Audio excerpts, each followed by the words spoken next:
Dr. Ebony Stone, and this is the Black Woman in the Corner Office. Hello, hello, hello, and welcome to the Black Woman in the Corner Office podcast. I'm your host, Dr. Ebony Stone, and as always, I am super excited for you to meet today's guest. Today's guest has a very special place in my heart, and I can't wait for you to meet her. I'm just going to tell you right now, you might get a little peek into the conversations we have all the time because I consider her a personal friend. But before we introduce her, you know what to do. If you like this podcast, you like this episode, make sure you go down below, click like, and subscribe. And if you know someone who can benefit from this podcast, make sure you share it with them. Okay? All right. So I am going to read a bio. And I'm going to tell you, it's an impressive bio. I'm going to read it to you, and then I'm going to introduce her in my own way, okay? So today's guest is Dr. Nutrena Tate, PhD, MBA, RN, CPNP, PC. We're going to get into all of those letters in just a minute. She is a nurse, leader, educator, and primary care pediatric nurse practitioner with nearly 30 years of experience. She holds degrees from the University of Michigan, Wayne State University, and Michigan State University. Dr. Tate serves as Director of Nursing Research at a large health system, a tenured professor, and founding CEO of Brand New Enterprises. She has advanced nursing research, equity, and leadership development across disciplines.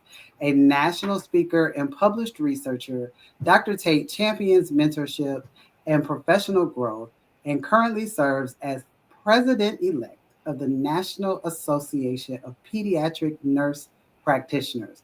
That's a whole mouthful. So let me tell you, that's the official bio. To me, I call her friend, I call her mentor, and probably one of my laughing buddies. We spend a lot of time laughing. So welcome, welcome, welcome, Dr. Tate. How are you today?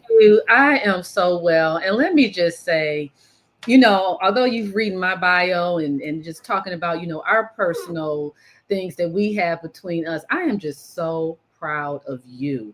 Just to be here in this arena with you, just to be here on your podcast series, it just makes me just ebullient, as my father used to say, with joy and honored to be here today. So I'm doing well. I'm doing well. Good, good. Thank you. So I have to remember that we're on a podcast and that because I'm used to our conversations, right? But I want to stay focused because I know I can go down a rabbit hole, and I appreciate it when you let me do that.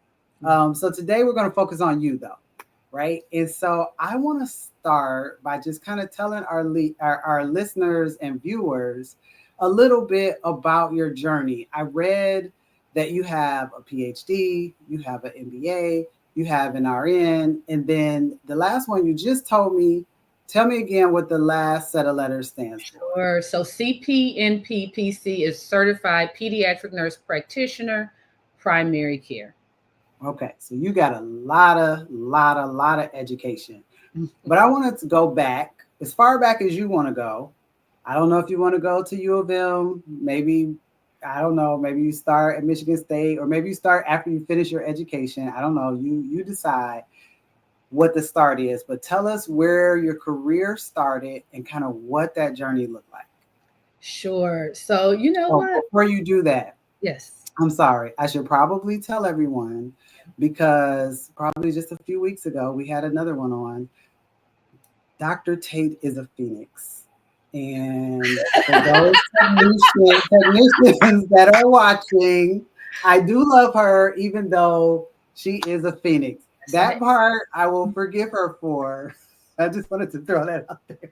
I love it. And you know what? You must have felt a vibe because I was going to start way back because I'm just a little girl from Brightmoor. At the end of the day, the proud daughter of a retired nurse and also a military sergeant and correctional officer. And I always have to start with that foundation because I know the nursing and spiritual aspect of my mother provided that part of my foundation. And the leader kind of people person is the part that, for my father that started Okay. that foundation, I feel, of my career. And what I have seen kind of manifest throughout this journey is a mixture of both of them with God and spirituality all up in it. Because I know that with me always leaning, not on my own understanding, it has taken me to places and spaces further than what I would have ever thought. And so, Mm.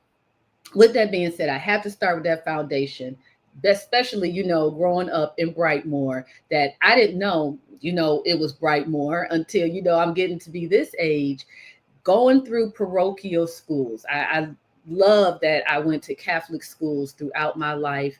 And then, as you stated, a proud Phoenix, proud product of Detroit public schools that then helped me in really thinking about going to University of Michigan. But it was funny when I think about this journey. I grew up in Detroit where I was the majority. Yeah.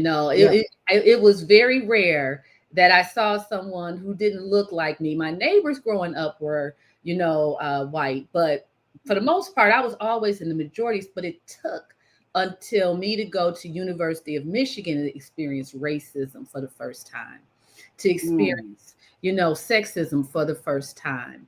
And that kind of fueled my passion of DEI, fueled my passion of disparities, fueled my passion, I would even say, of being a Black woman and Yeah. really understanding what it means to be a Black woman. And so, Absolutely. you I know, think about mhm, the students right now that yeah, are graduating and we're excited and we're sending them off. I think one of the things that we have to consider is our own experiences because, very much like you, I was always the majority. And then I went to college and I was like, oh, life doesn't work that way. You know? absolutely not. To hear, oh, you talk so articulate. Well, what did you think I was going to sound like? What did you think I was going to sound like? Or even I think about my very first time going into my a patient's room. I had on a white lab coat, nursing patch. I go in there and she instantly gave me a dietary menu because she assumed that this younger Black girl coming in there was definitely not her nurse who was going to take care of her that day, but was dietary, which many people stereotypically feel that Black people, especially at that time, in Ann Arbor, that's what they, spent. That's what they had. And so that really formulated a lot of, I think, my career trajectory. And with that, I love learning. And so I'm already still thinking now, like, what other certifications am I going to get? You talk about the alphabet soup I got behind my name now. And it's not for that. It's for one of those things of what I'll never forget, one of my mentors telling me, don't you ever let no one tell you no. If Yeah. it's something that you want, you go after it. And we know that many times we have the education, we can have the credentials. People still may tell you no, but what I will know for sure, as Oprah always says, what I will know for sure is that it's not because of my education and my certifications. It will not Right. be because of that. So, Right. yeah. I think you might be the only person I know that loves education more than me. Like, I don't know. I think, literally. we may be like the Gemini, maybe, kind of like this, the roller coaster. I love it. Yeah. I love it because it's My husband's like, don't you go get another degree? And I'm like, well, that might happen. I know. I know mine is the same way. And it's like, it's one more degree that I'm like considering, and only because I could probably do it for free. But if I do it, I better do it soon because the MBA was my last degree. It about killed me. And I did say it just like that. It about killed me being in my 40s going after it versus, being in my 20s, and Yeah. I just, so if I'll do it, I better do it. But we'll see. Yeah. We'll see what happens, where God I'm takes. dipping my toe back in this month, not with anything I've ever done before. I'm going to take a master gardener certification just to That's dip my toe back in it and kind of get him used to me being back in school I and love doing that. something I love. But you're bringing together learning plus your joy of gardening, Yes. which is going to make it fun. It's not going to feel like school, really. So Yes. that's so cool. So Yes. cool. I love it. So you were telling us the first time you walked into a patient's room, Hmm. um, they handed you a dietary menu. What went through your mind? I couldn't believe it, you know, and I had to react. And I told her, thank you. You know, I can still see her face to this day.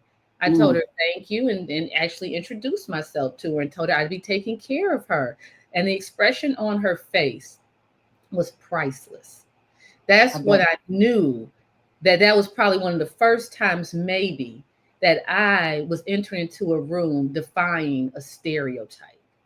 And that's kind of what I feel a lot through my career, is that tax that they say that we as Black women have, is that we always feel, well, I know I do, that I have to defy a stereotype or a preconceived notion that someone may have of me because I'm Black and because I'm a woman. And I really do think that even more now, I would say, considering the environment that we are in, we as Black women, honestly, I feel are under attack, Yes, especially in the workplace, absolutely. especially there. And so I just think about my own journey and my own travels in order to hopefully help others and Yeah. pave the way for them, and to just endure the stress and the strain and the dot that you want to call it, in order to make it better for them, to have, let them have a voice, and for me to figure out what else there is for me to do in this life. So what sent you into the field of nursing to begin with? Did you always Mm-mm. think that you would be a nurse? I did not. I actually remember telling my mother when I was a teenager, I don't see how she's a nurse. I had to take care of her over a summer. She was hit by a car as a Oh pedestrian goodness. and had to learn how to walk all over again. And I remember Oh, us having a hospital bed in our den, while she recovered and learned how to walk. And it was my job to be her nurse, to take care of her, you know, to empty her bedpans, to do all of that. And me being the 13, 14, 15-year old, you know, teenager, became very resentful and told her, you know, mm, as such.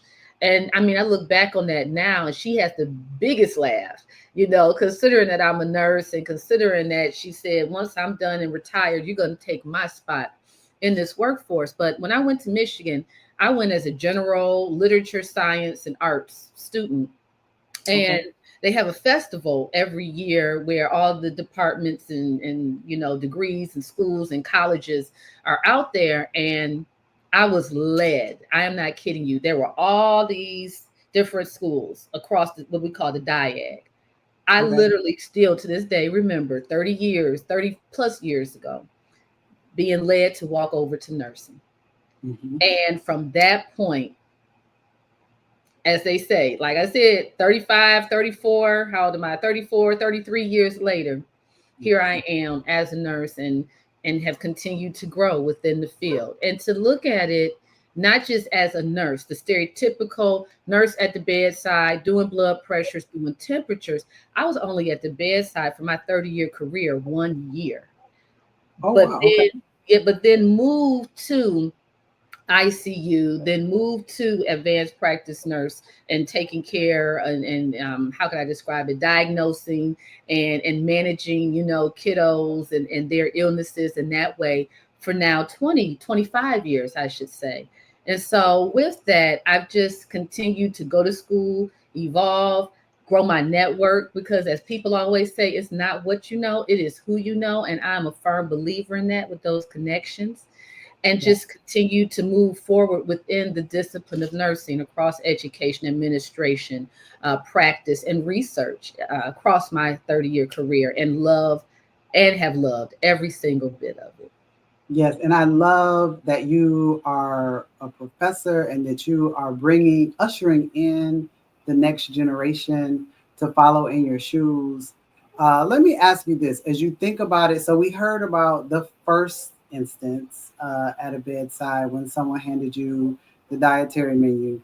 When you think about your career and now being and correct me if I'm wrong, the president elect of the Mm-hmm. National Pediatric Nurse Practitioners Yes, Association, right? yes, yes. When you think about that career going from the beginning to where you are now as president elect, what do you think was the largest obstacle that Mm. you faced? And do you think Black female nurses coming behind you face the same obstacle, or would it be different in today's world? What do you think? I do. I think we do face the same obstacle. And I think it is not asking for help when we need it, Mm, being confident to a fault, I feel was an obstacle. So in that way, it was me, myself, I feel was my biggest obstacle in that way. But I think I had a way of still pushing past and pushing forward and even failing or falling forward, as they always say, and using those instances as opportunities for others to learn, as a testimony to fortify me, as well as I would say an avenue for mentorship and legacy building as well. So overall, I think my biggest obstacle was was me at okay. the end of the day. Mhm. It ain't nothing wrong with a little confidence, right? But to your point, you don't want to get it wanted to get in your way of asking for help. So what advice would you have for the nursing student at U of M right now about to come into the world who is extremely confident and already knows that she struggles with asking for help because that is not uncommon, especially among Black women. What advice do you have for her? Yeah, I would tell her to start developing, even right now, her own personal board of directors that is going to evolve as she evolves. Get her support network of people who she trusts and who she wants to be like when she grows up. Start reaching out to them right now, and reaching out to them in a way of, I need mentorship, i.e., I need help. I want to be like you when I grow up. And this, I want to be like you, doesn't always have to look like us.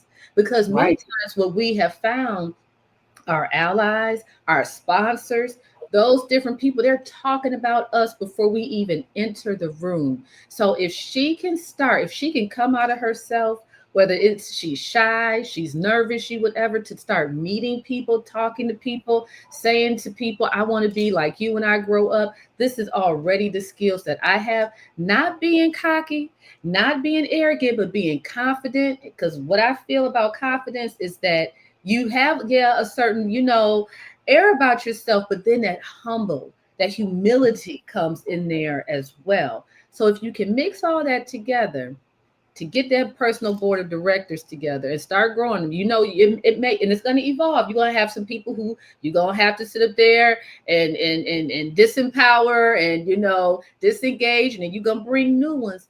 Start having that mentality right now, and it will take you far. Yes, I love that you call it a board of directors. Mhm. I've heard that in the past, and it is literally a board of directors because one person can't do it all. You can have you can't say I have a mentor, check, and be done with it, right? You need people to help you in different avenues of your life. Like right now, I know I'm telling my kids, like, make sure if you're not talking to me, that you are talking to someone that we trust that is extremely knowledgeable about building your financial future. That person might be a little different than the person that you're going to say, help me, Dr. Tate, be a nurse. What's the Absolutely. best thing I can do? You need a full board of directors to help you. I'm a big believer in community, and you have to create your own. You, Absolutely. you Absolutely. And one of the big things now, as I'm thinking about it, that I'm trying to learn how to do, I guess, with my board of directors and even within my career and all the things that I do, is not so much learning how to say no, because I am very conflicted with that. And me, you know that as someone who we personally have talked about things. I am a big fan of your book. I still remember, and I have not read a book since then. I remember wow, reading that book in like a couple of days and not being able to put it down. But with thank that you. being said, it was a huge game changer for me But with that being said, I don't like to say no because I am, and many times I love opportunities. I love to grow through opportunities. But now instead of learning how to say no, I'm learning how to say how. How So to that say learning how yes, to say how. How yes, can I do all of this yes, and figure it out in whatever way that is, while also knowing, understanding that it is not a such thing as work life balance. It's all work life integration. And yes, I am just a firm believer in both of those mantras and trying to figure out how to bring them all together to continue to do what I do and to continue to be accountable and to be on top of my stuff per my reputation. That's the area of opportunity, I guess I would say, that I'm having right now, and having and working with and blessed to work with executive coaches and therapists as well. yes, That's another lesson, I guess I would say, is it is okay to go to therapy. It is yes, okay ma'am. if you can afford it to have an executive coach as well. It is Yes, okay, and you should always reflect on how if you come into a situation or conflict, what did I do to contribute to this situation? yes, So, before you go to easily, as we're human, saying what this person did or what they didn't do. So, yes, again, just a little, I guess, snapshot into my head of the things as being a Black woman and being, I feel, on the third leg, I would say, of my career. And I don't know how many legs I have, but all of that to say, on the third leg of my career, those are some of the things that I am working through and hopefully able to help others work through once I get through it myself.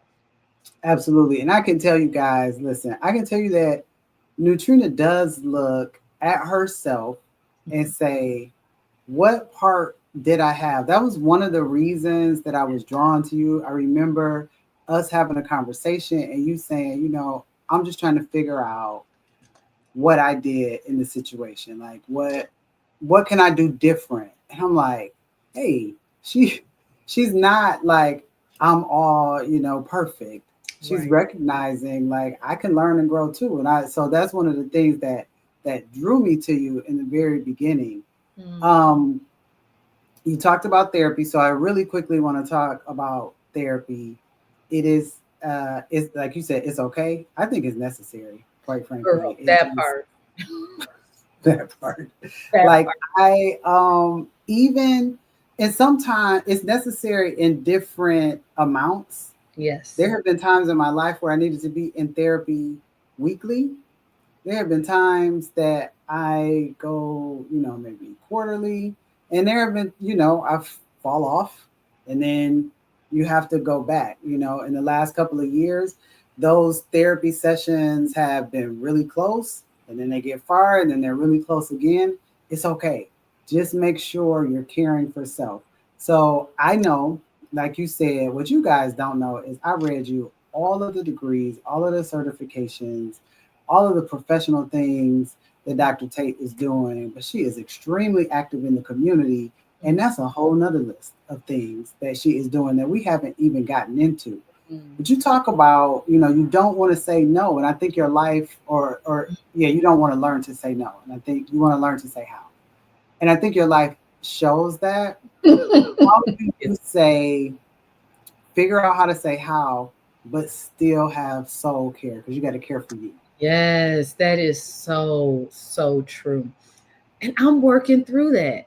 Yeah. Like, even right now, I really try on the weekends to, yeah, I do some work, and yes, I do some things in the community, but to have some time one of these evenings, whether it's a Friday, Saturday, or Sunday, just to be me, just to do me, just to, as they say, and I'm just gonna say it because I love it, just to be able to have that feeling of taking my bra off. Okay, I'm just Yeah. gonna Yes. just, and look, and Yes. every woman knows that feeling of It's the just best feeling in the world. to just It be is the able, best feeling in the world. okay, to just Yes. unbutton and just to be Mhm. me. I have to do that at Yes. least every weekend to Yes. just unwind, Yes. because I am, and I know I am. I could be very tightly wound up, very, very tightly. And it takes people to really know me to know that I do have that other side. And sometimes it takes a little bit of time for people to get to know that side, because I have to develop, and I'm just being honest, a sense of trust Yeah. with them knowing that side of me. Because one of the things that somebody taught me as well, who's on my board of directors, I would say, is everybody doesn't deserve to see that. Everybody No. doesn't deserve that. So, Yeah. with that being said, I really try to be intentional with soul care while doing everything for everybody else daily, if not daily, definitely concentratedly, over the weekend. And daily is meditation. I'm telling you, I meditate and pray every single day. Every Yes. I know you do. and I have to, and I know, and I've become self-aware enough to know when I need to calm down and when I need to take a couple of deep breaths. And it's funny, I so many times when we talk about soul care, feel like a duck. And I say, and I use that analogy all the time. When you see Oh, just ducks gliding across, I mean, they looking smooth as butter. And everybody is saying, they'll say that about me. Oh, I just love your calm demeanor. Girl, I'm up underneath that water. I'm just a keep paddle. going. I'm just a paddle. Just a paddle. Just a paddle. Just a paddle. Just a paddle. But I I love guess it. I've developed some mechanism, unless you really, really know me, like my Yes. husband. And I have another friend of mine who actually the other day, she was like, now I want you to go ahead and I want you to meditate. Because, like, oh Lord, if she is telling me that, I know I'm tripping right now. And so, Yep. and she on my board of directors. She Yes. is a member of the board of directors. So yeah, it's so important. Whatever it is, just whatever you find joy in, just keep doing that in the midst of all the things that you do for people, would be, I guess, a piece of advice. Yes. And you can find little things and little moments. I remember Nutrena also introduced me to shower steamers. Do you remember that? Yes, She yes. said, "Girl, you don't have no shower steamers. You're gonna have to get you." So I went. I got some. I ordered some shower steamers off of Amazon. Changed my life because in the morning it takes me to a place where I can get in the right headspace. It's just me. I don't use them all the time, but sometimes I do. And every once in a while, when I use them, my husband will go, "You got them steamers in there again, don't you?" Because the whole bedroom just feels right. But it Oh, takes me to a calming place. So sometimes you don't need something grand, right? Just a couple dollar shower steamer that absolutely. smells like citrus that wakes me up in the morning, or one that's lavender and puts me to bed, right? Yes. Those small things are so important, or things that make you happy. Yesterday I went out in my garden and I gathered some things to give to a mutual friend of ours, and it just made me feel good, right Yeah. there. Those are small things like that you can do to just care for you, so that you can slow down that paddling underneath, right, Girl, for just a little while. absolutely. Absolutely. And you just made me think that is a huge part of self-care that I do that I take for granted is aromatherapy. I'm Mm, telling you, between those shower steamers, I got a whole like little area, in my bathroom with those different shower steamers. But I love, and I don't know, but I just love aromas, period. To just, like yes. you said, uplift, or, just mood changers in so many Yes. different ways. So I Yes. love that as a part of the soul care, as you mentioned, for sure. Absolutely. Absolutely. So you've gone through the career. There have been ups and downs. You're on what you call the third leg. I Yeah. call it my legacy leg of Yeah. career, Mm, right? hmm, So when you think about that yeah. and all that you have going on, I'm sure our listeners and viewers want to know two things. What's next for Dr. Tate? Mm. And how do they find you if they want to connect with Yeah, and both are connected, which is such a great thing. What's next? I really want to grow my business. you? Yes. And most entrepreneurs that I talk to are saying, if you're going to grow your business, some of this stuff that you learning how to say, how about, it's going to have to the window, or it's going to have to maybe go to the side for a minute. So I'm working through that.